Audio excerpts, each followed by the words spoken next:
नमस्कार भक्तजनों। आज मैं शिव पुराण महात्म श्री रुद्र संहिता प्रथम खंड के 12वें अध्याय का वर्णन करूंगा। इस महात्म को सुनने से मनुष्य सब पापों से मुक्त हो जाता है। वह दीर्घजीवी तथा सभी गुणों से संपन्न हो जाता है। भगवान भोलेनाथ की कृपा उस पर सदैव बनी रहती है। अब मैं 12वें अध्याय का वर्णन करता हूँ। नारद जी बोले, ब्रह्मा जी आप धन्य हैं, क्योंकि आपने अपनी बुद्धि को शिव चरणों में लगा रखा है।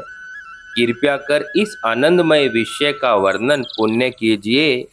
ब्रह्मा जी ने कहा, हे नारद, एक समय की बात है, मैंने सब देवताओं और ऋषियों को बुलाकर क्षीर सागर के तट पर भगवान विष्णु की स्तुति कर उन्हें प्रसन्न किया। भगवान विष्णु प्रसन्न होकर बोले, हे ब्रह्मा जी एवं अन्य देवगणों, आप यहाँ क्यों पधारे हैं? आपके मन में क्या इच्छा है? आप अपनी समस्याओं को बताएं, मैं निश्चय ही उसे दूर करने का प्रयत्न करूँगा। यह सुनकर ब्रह्मा जी बोले, हे भगवान, दुखों को दूर करने के लिए किस देवता की सेवा करनी चाहिए? तब भगवान विष्णु ने उनके प्रश्न का उत्तर देते हुए कहा, हे ब्राह्मण, भगवान शिव शंकर ही सब दुखों को दूर करने वाले हैं। सुख की कामना करने वाले मनुष्यों को उनकी भक्ति में सदैव लगे रहना चाहिए। उन्हीं में मन लगाएं और उन्हीं का चिंतन करें। जो मनुष्य शिव भक्ति में लीन रहता है, जिसके मन में वे विराजमान हैं, वह मनुष्य कभी भी दुखी नहीं हो सकता।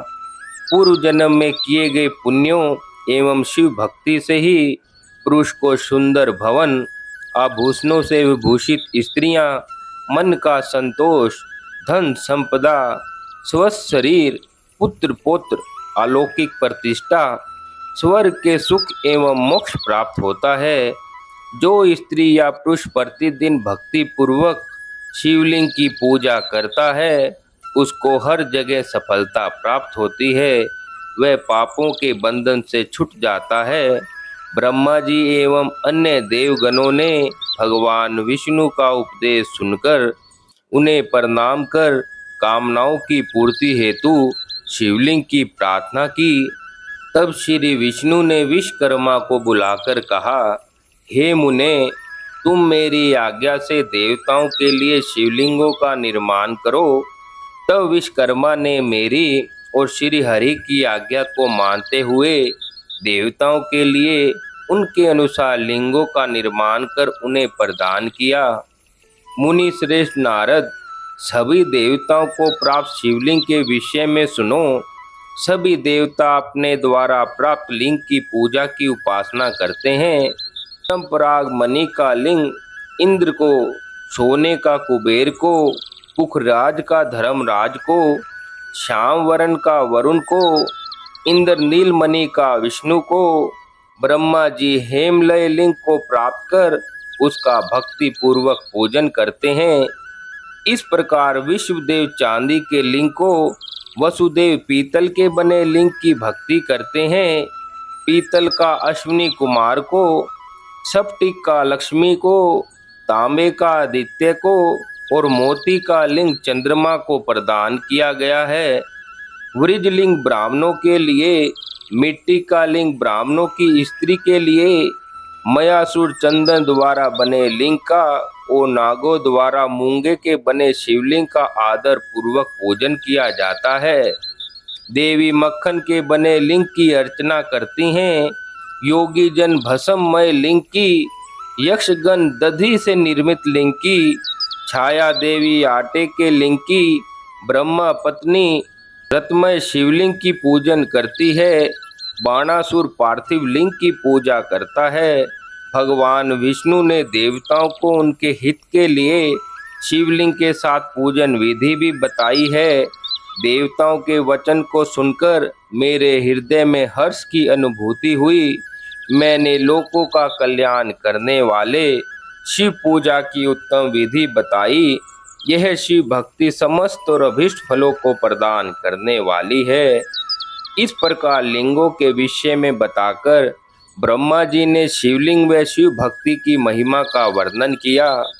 शिव पूजन भोग और मोक्ष प्रदान करता है, इसलिए मनुष्य रूप में जन्म लेकर मनुष्य को शिव भक्ति में लीन रहना चाहिए। शास्त्रों द्वारा बताए गए मार्गों का अनुसरण करते हुए जाति के नियमों का पालन करते हुए कर्म करें, संपत्ति के अनुसार दान आदि दें, जप तप यज्ञ और ध्यान करें। ध्यान के द्वारा ही परमात्मा का साक्षात्कार होता है। भगवान शंकर अपने भक्तों के लिए सदा उपलब्ध रहते हैं। जब तक ज्ञान की प्राप्ति न हो तब तक कर्मों से ही आराधना करें।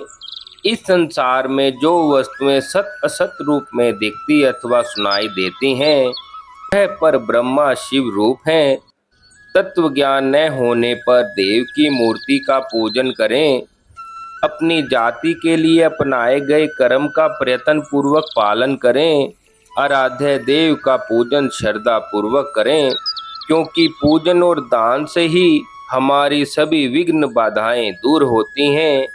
जिस प्रकार मैले कपड़े पर रंग अच्छे से नहीं चढ़ता, परंतु साफ कपड़े पर अच्छी तरह से रंग चढ़ता है, उसी प्रकार देवताओं की पूजा अर्चना से मनुष्य का शरीर पूर्ण निर्मल हो जाता है, उस पर ज्ञान का रंग चढ़ता है और वह भेदभाव आदि बंधनों से छूट जाता है। बंधनों से छूटने पर उसके सभी दुख दर्द समाप्त हो जाते हैं और मोह माया से मुक्त मनुष्य शिव पद को प्राप्त करता है। मनुष्य जब तक गृहस्थ आश्रम में रहे तब तक सभी देवताओं में श्रेष्ठ भगवान शंकर की मूर्ति का प्रेम पूर्वक पूजन करे। भगवान शंकर ही सभी देवताओं के मूल हैं, उनकी पूजा से बढ़कर कुछ भी नहीं है। जिस प्रकार वृक्ष की जड़ में पानी सींचने से जड़ व शाखाएं सभी तृप्त हो जाती हैं, उसी प्रकार भगवान शिव की भक्ति है। अतः मनोवांछित फल की प्राप्ति के लिए शिव जी का पूजन करना चाहिए। अभीष्ट फलों की प्राप्ति तथा सिद्धि के लिए समस्त प्राणियों को सदैव लोक कल्याणकारी भगवान शिव का पूजन करना चाहिए। इस प्रकार 12वें अध्याय को आज पूर्ण किया जाता है।